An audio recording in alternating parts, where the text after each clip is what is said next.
Hello, today we will continue with the mass transfer equipment and we will discuss about the agitated vessels. The agitation refers to forcing a fluid by mechanical means to flow in a circulatory or other pattern inside a vessel. Agitation is the induced motion of a material, whereas the mixing usually implies the taking of two or more separate phases, such as a fluid and a powdered solid, or two fluid and causing them to be randomly distribution through one another.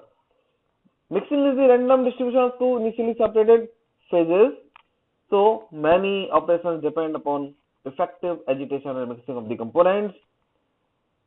A single homogeneous material such as a water in a tank can be agitated but not mixed until another material is added. Agitation is a means whereby mixing the phases can be accomplished and by which mass and heat transfer can be enhanced between phases or with external surfaces. Mixing is concerned with all combination of phases, of which the most frequently occurring one are gas with gases, gas into liquids, dispersion, gas with granular solid, fluidization, pneumatic conveying, drying, liquid into gases, spraying, liquid with liquid, dissolution, emulsification, dispersion, liquid with granular solid, suspensions, paste with each other and with solids, solids with solids, mixing of powders, and so on. Induction of gases, liquid and solids may be take place. Example, hydrogenation of oil in the presence of slurried solid catalyst, where the gas must be dispersed as bubble and the solid particle must be kept in. The purpose of agitation is the suspension of solid particles in a liquid, blending of miscible liquids such as methanol and water, blending of a gas through a liquid in the form of small or fine bubbles such as oxygen from the air in a suspension of microorganisms for fermentation or the activated sludge process in the waste treatment, dispersing a second liquid immiscible with the first to form an emulsion or suspension of fine drops, dissolving solids in liquid such as salt and water, suspending a fine solid particles in a liquid in the catalytic hydrogenation of a liquid solid catalyst, particles and hydrogen bubbles are dispersed in the liquid. The agitation of the fluid to increase heat transfer between the fluid and the coil or jacket in the vessel wall. The schematic of an agitated vessel is shown in the figure. An agitator with a suitable impeller is fitted with the agitator, inlet and outlet nozzles, baffles, round bottom to eliminate corners and to avoid the formation of dead zones.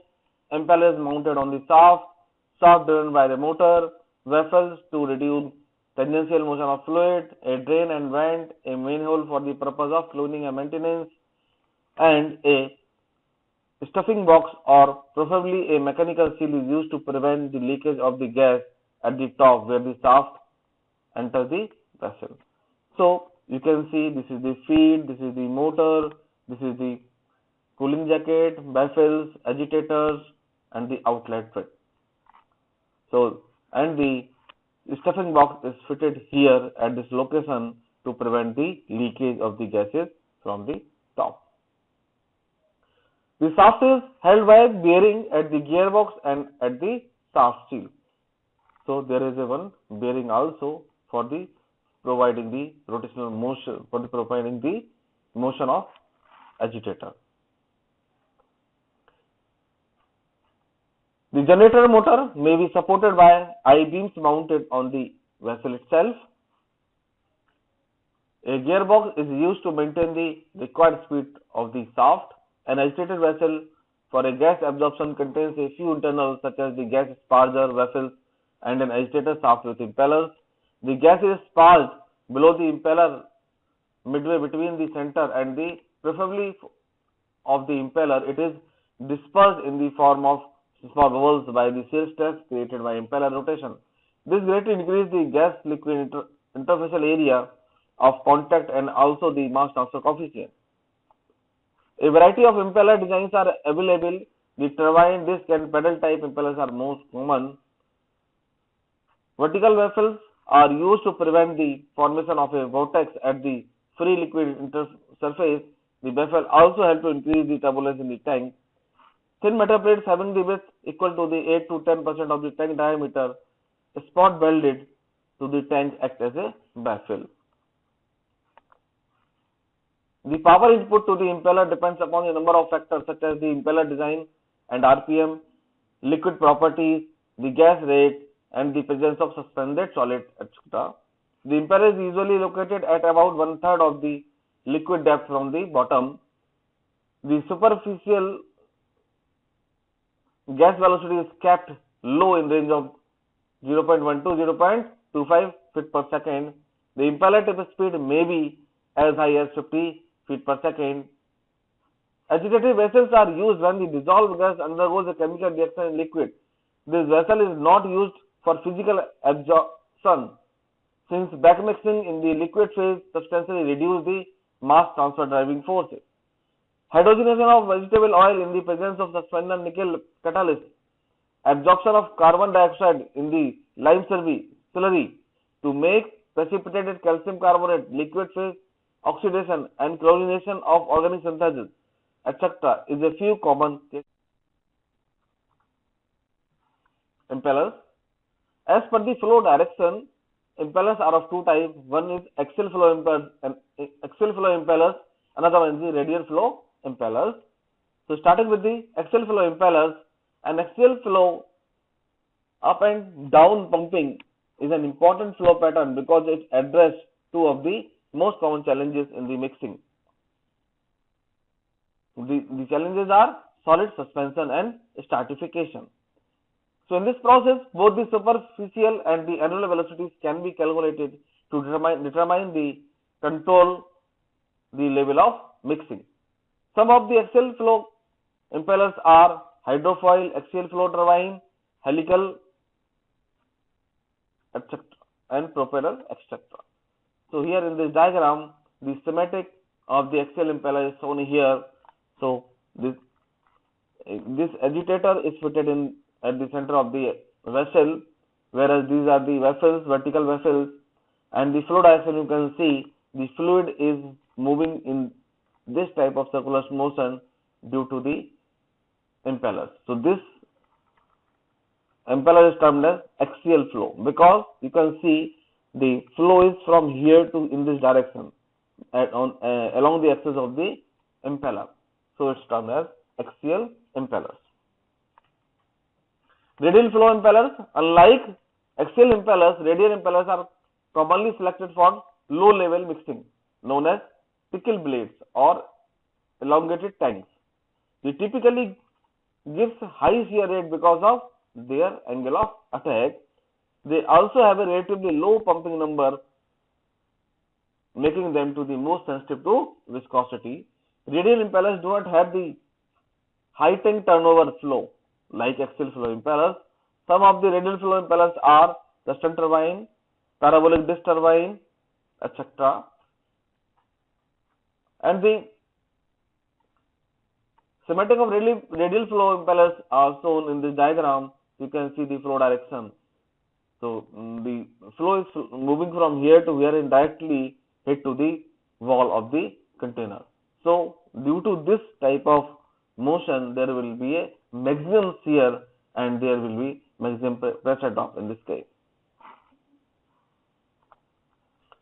Impellers for highly viscous liquid, helical driven impellers are used for the highly viscous liquid because it's having diameter almost equal to the inside diameter of the tank, promotes liquid motion all the way to the tank wall with very viscous liquids. Another type is anchor impellers to create no vertical motion, less effective than helical, promotes better heat transfer. So these are the indicative impellers, and there are many more depending upon the design and the application. The various type of impellers are shown in this slide. You can see radial flow impellers are this type and this type, and whereas the axial flow impellers are these are. So you can see this is this type flat blade turbine, and this is the swept back or curved blade turbine.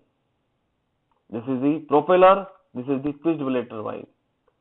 So if you see the axial flow turbine, also then marine propeller, axial flow turbines, turbopropellers for radial flow, disc blade turbine, flat blade turbine, backward blade turbine, and slow speed impellers are pedal, anchor, anchor pedal, and gate type. So there are more pictures for the various type of impellers for your references. You can see there are various design and types are available for the industry or for the specific purposes. So you need to find out which type of application, and according to that application you have to select the proper turbine or proper agitator.